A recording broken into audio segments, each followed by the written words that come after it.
Balance ton hosto, c'est donc le hashtag qui fait fureur sur les réseaux sociaux depuis 2 semaines. Il dénonce les absurdités, les petites misères, parfois les grandes misères d'ailleurs de l'hôpital public. On a décidé donc d'en faire notre fait du jour parce que c'est pas le premier signal d'alarme, il faut bien le dire, sur ce front-là.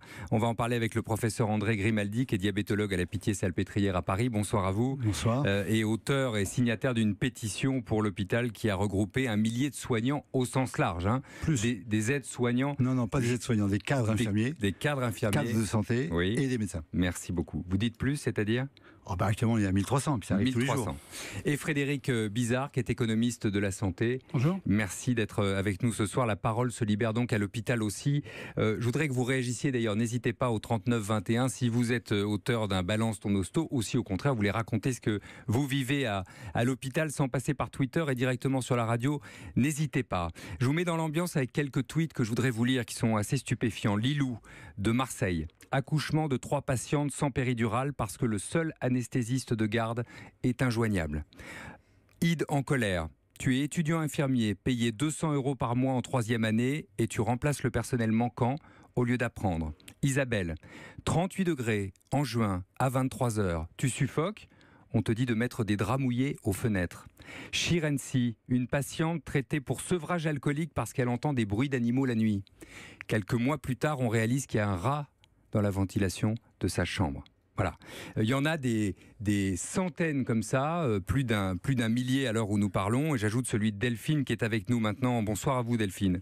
Bonsoir. Vous nous appelez de Lyon. Vous avez fait un petit tweet pour remercier les patients qui restent polis et respectueux et rappeler à ceux qui vous insultent et vous prennent pour des paillassons, je cite, qu'il y a de l'humain derrière la blouse blanche. C'est souvent les insultes, Delphine ? Oui, de plus en plus. Un énervement constant de la part des patients et de leur entourage. En fait, le temps patient est vraiment différent du temps soignant et on reste dans une logique de rentabilité, d'efficacité. Voilà, ce qui fait qu'on court de plus en plus. Vous avez l'impression qu'on vous met sous pression ? Complètement, c'est ce que je disais à votre interlocutrice que j'ai eu précédemment. On a l'impression d'être comme un hamster dans une roue. C'est un peu schizophrénique parce qu'on nous demande beaucoup de traçabilité, beaucoup de soins auprès des patients. Moi, je suis infirmière depuis 25 ans, donc j'ai pu voir un peu l'évolution. Avant, l'hôpital était au service des patients et les soignants au service des patients. Maintenant, j'ai plus l'impression qu'on est au service de l'hôpital. D'accord. Plutôt qu'avant. Et que les patients sont devenus quoi alors ? Des clients. Des clients. Voilà, il y a vraiment un clientélisme. On vend une structure hospitalière, on vend une structure hôtelière avant les soins. Merci Delphine pour ce témoignage. Pardon. Non, vous entend parfaitement. Restez avec nous évidemment si vous le souhaitez. Professeur Grimaldi, c'est ça l'hôpital public ? C'est une succession de fatigue, de vexation, de pénurie, d'absurdité ? Vous viviez des choses comme ça à la Pitié Salpêtrière à Paris ? Oui, bien sûr, mais revenons au fond. On a développé, à partir des années 2000, au début des années 2000, le concept d'hôpital-entreprise. L'hôpital est une entreprise. Dans le que sais-je de Jean de Carvasdoué, ancien directeur des hôpitaux, il a écrit le mot marketing choc, mais c'est bien de ça dont il s'agit. L'hôpital cherche à vendre. L'hôpital est une entreprise, et pour être soit clair, qu'il n'y ait pas de combien consent, comme une autre, dit-il. Et ça faisait consensus parmi les managers, les dirigeants de droite comme de gauche. Alors, on a changé le vocabulaire, vous avez entendu. On ne dit plus usager, patient, mais client. C'est ce que dit Delphine. On ne dit plus être dévoué. Quand j'étais jeune, on disait que dévoué. Non, on dit travailler à flux tendu. On ne dit pas répondre à des besoins, on dit gagner des parts de marché. Non mais on ne dit pas un projet médical. À l'hôpital, mais bien sûr, le directeur de l'hôpital vous dit qu'il faut gagner des paniers. Mon directeur d'hôpital, qui fut ensuite directeur de Toulouse, puis qui est maintenant à Foch, me disait, André, on fait un business plan. C'est pas un projet médical. Oui. Bon, ça c'est le langage. Mais le fond de l'affaire, c'est qu'on a dit, puisque c'est comme une grande surface, on va mettre en place un financement par tarif. Alors c'est très compliqué, parce qu'il y a des choses qui sont très standardisées, vous pouvez calculer un tarif. Une séance de dialyse, c'est un tarif, ou une cataracte ambulatoire. Mais quand on est dans la complexité, quand on est dans les changements perpétuels, la cancérologie évolue. Si vous vivez seul chez vous, si vous avez 80 ans ou 50, si vous avez en plus un diabète, alors on vous met dans des tarifs. Et donc les tarifs, c'est tarifs au séjour. Donc le message qui est envoyé, c'est augmenter les séjours. Allonger les séjours ? Il ne faut pas que les lits soient vides. Augmenter les séjours. Ça a 2 conséquences. Premièrement, quand vous êtes aux urgences, on ne trouve pas de lit. Vous attendez 2 heures. Hein. Et ensuite, mais attendez, si on augmente les séjours, les hôpitaux ont augmenté leur activité de 2 à 3% par an sans arrêt depuis 10 ans. Vous allez augmenter les coûts pour la sécurité sociale. Comme il ne faut pas augmenter les coûts, qu'est-ce qu'on fait? On baisse les tarifs. Elle a dit, j'ai l'impression d'être un hamster dans une cage. C'est exactement ça. Je dois courir de plus en plus vite, faire sortir les malades de plus en plus vite, pour ramasser un tarif qui diminue. Je suis assez frappé de ce que vous dites, parce que c'est ce que dit Hortaling de la même manière sur Balance ton hosto, donc c'est un hashtag sur les réseaux sociaux, hein, je le redis, c'est le fils d'un patient. Il parle de l'hôpital de Bourges qui fait sortir son père au bout de 3 jours après un double infarctus, parce qu'on lui dit on a besoin de place. Mais oui, il faut que les lits soient occupés en permanence. Alors, en baissant les tarifs, qu'on voit ce qui se passe chaque année, c'est que c'est un hôpital qui maintient son activité et qui est à l'équilibre financier, est automatiquement en déficit l'année suivante, s'il n'augmente pas de 2 à 3% son activité. Alors, Lille, qui était à l'équilibre, a 30 millions de déficit. Angers a 10 millions de déficit. Il était à l'équilibre, Angers, 10 millions. Orléans, le directeur vient de supprimer la cérémonie des vœux parce que déficit de 10 millions. Bon, la paix, 175 millions. Je comprends de ce que vous me dites qu'on marche sur la tête. Absolument. On vous dit, augmentez l'activité, voilà. Baissons les tarifs. Je suis frappé par ce que nous a dit Delphine, et je voudrais que notre économiste de la santé, qui est Frédéric Bizard, m'explique la chose suivante. L'hôpital, c'est 90 milliards par an, c'est ça, dans les dépenses de l'assurance maladie. C'est la moitié des dépenses de santé. Le but, c'était quoi? De maîtriser ça ou de réduire ça? On peut en effet s'étonner qu'avec une dépense de ce niveau-là, qui est une des dépenses les plus élevées parmi les pays développés, 46,5% des dépenses d'assurance maladie vont à l'hôpital. Quand on compare par rapport aux autres pays, on a une surcapacité hospitalière en matière de lits. On dépense à peu près 1 point de PIB de plus que les autres pays, c'est-à-dire à peu près 22 milliards de plus. Et pourtant, il y a une crise sociale extrêmement profonde, comme on peut le voir avec ce hashtag-là. Mais oui. Juste un point, c'est pas l'hôpital qui est malade, c'est notre système de santé. Regardez les soins de ville avec la désertification médicale, où il y a de moins en moins de médecins qui s'installent et où il y a plus de 25% des médecins qui ont plus de 60 ans, donc qui vont partir. Regardez la vaccination, on est obligé de rendre obligatoire la vaccination pour que les Français se vaccinent. On est un des seuls pays au monde à le faire. On a une santé publique qui se dégrade avec la médecine scolaire et la médecine du travail qui tombe en lambeaux. C'est l'ensemble de notre système de santé qui est profondément malade. C'est pas spécifiquement. Donc l'hôpital, c'est le sommet de l'iceberg d'une certaine manière. Parce que les Français vont à l'hôpital quand il y a un vrai problème, un gros problème, c'est ça? Oui, parce que l'hôpital français, l'hôpital public en particulier, depuis 58, a été le carrefour et notre système s'est construit autour de cet hôpital. Donc c'est le révélateur de la crise systémique de notre système de santé. Juste un point. Alors on se concentre beaucoup sur le financement, sur cette rentabilité exigée. Le premier problème, de mon point de vue, en tout cas, c'est un problème de gouvernance. C'est-à-dire qu'on a une gouvernance qui s'est bureaucratisée de plus en plus, qui est l'État. La gouvernance pour l'hôpital public, c'est l'État qui le dirige par la direction générale d'hôpital de soins. Et en fait, on a cru bon de se dire qu'il fallait qu'on bureaucratise davantage pour mieux contrôler l'activité. Et le plus proche possible du terrain, on a créé, imaginez-vous, on avait à peu près 7 structures, 7 couches de management. On en a rajouté une pour être sûr de mieux contrôler qui sont les GHT, les groupes hospitaliers de territoire.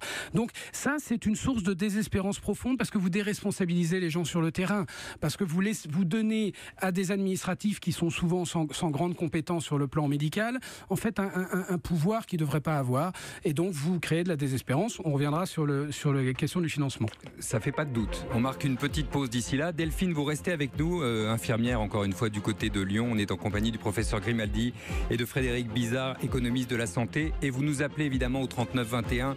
Racontez-moi votre hôpital, que ce soit du côté soignant ou du côté patient. À tout de suite. Pour intervenir sur Europe 1, appelez le 39 21, 50 centimes la minute.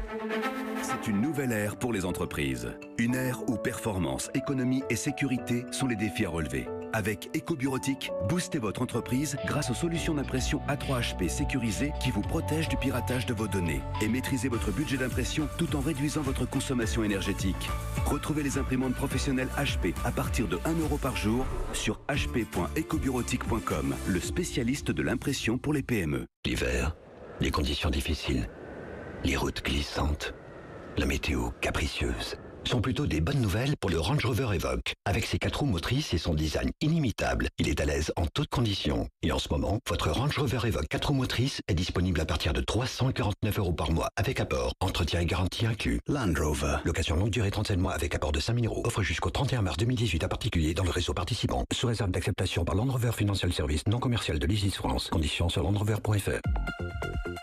Europe Soir, Laurent Bazin sur Europe 1. Balance ton hosto, c'est donc le hashtag qui fait fureur sur les réseaux sociaux et qui nous a incité ce soir à nous pencher sur le cas de l'hôpital français. Alors dans Balance ton hosto, si vous allez voir, vous découvrirez un certain nombre de témoignages invraisemblables. J'ai en rajouté un ou deux.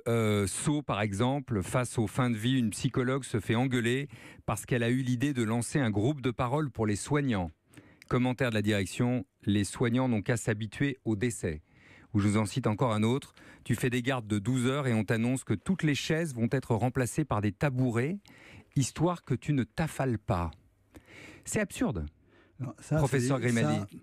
Ça, c'est Il y a une souffrance au travail dont témoignait Delphine tout à l'heure sur l'antenne d'Europe 1. Ce qu'a dit Frédéric Bizard, l'hôpital, il y a deux pouvoirs et pas un.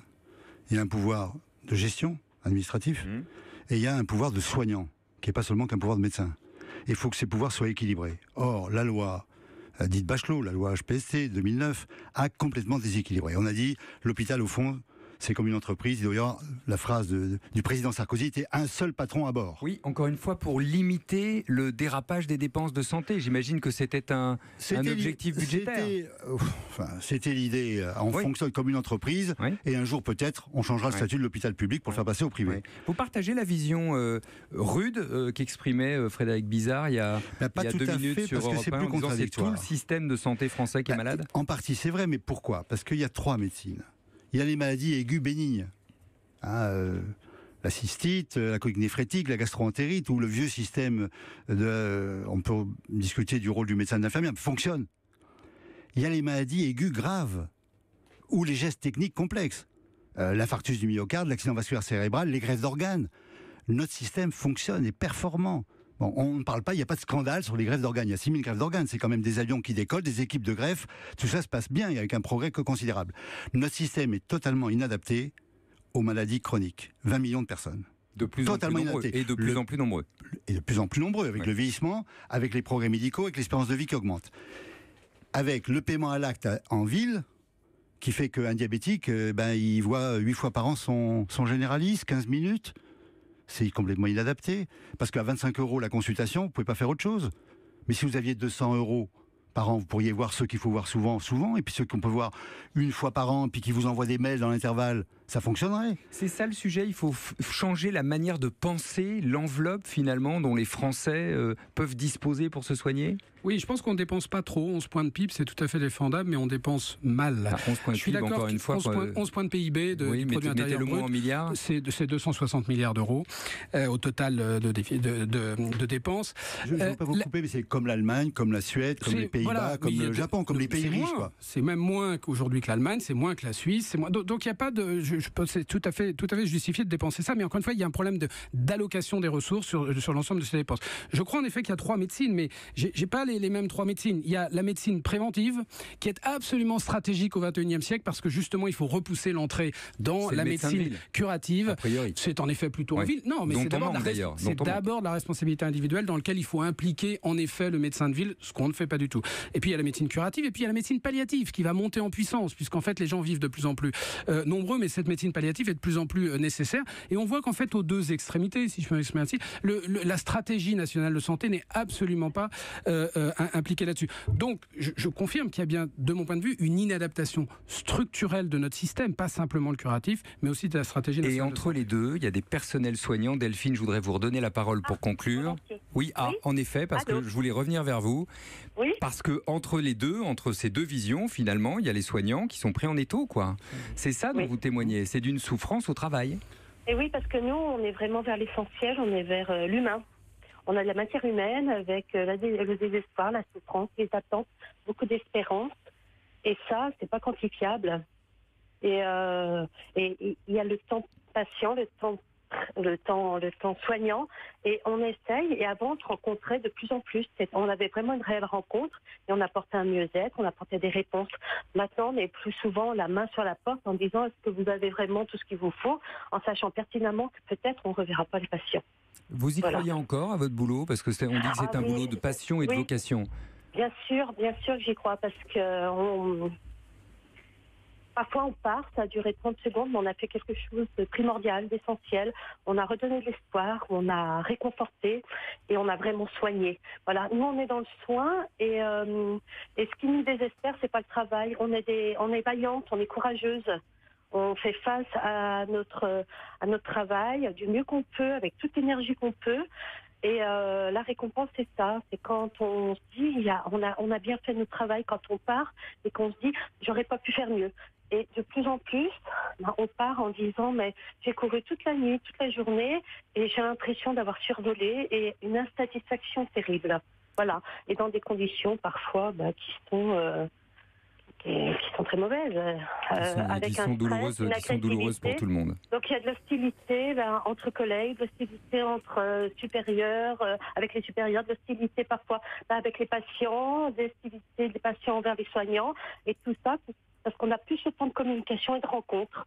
On court tous à notre niveau, le patient court dans son chemin de soins, et de temps en temps, de plus en plus seul, sans trouver de soignant pour lui expliquer son parcours de soins, pour lui expliquer les objectifs, parce que ça prend du temps. Merci Delphine de votre témoignage. Voilà. Je vous arrête malheureusement. Merci de ce témoignage en longueur. Merci de vos explications, professeur Grimaldi. Merci aussi à Frédéric Bizard, économiste de la santé, prof à Sciences Po et auteur de Protection sociale pour un nouveau modèle chez Duno. Voilà ce qu'on pouvait dire de l'hôpital ce soir. On marque une petite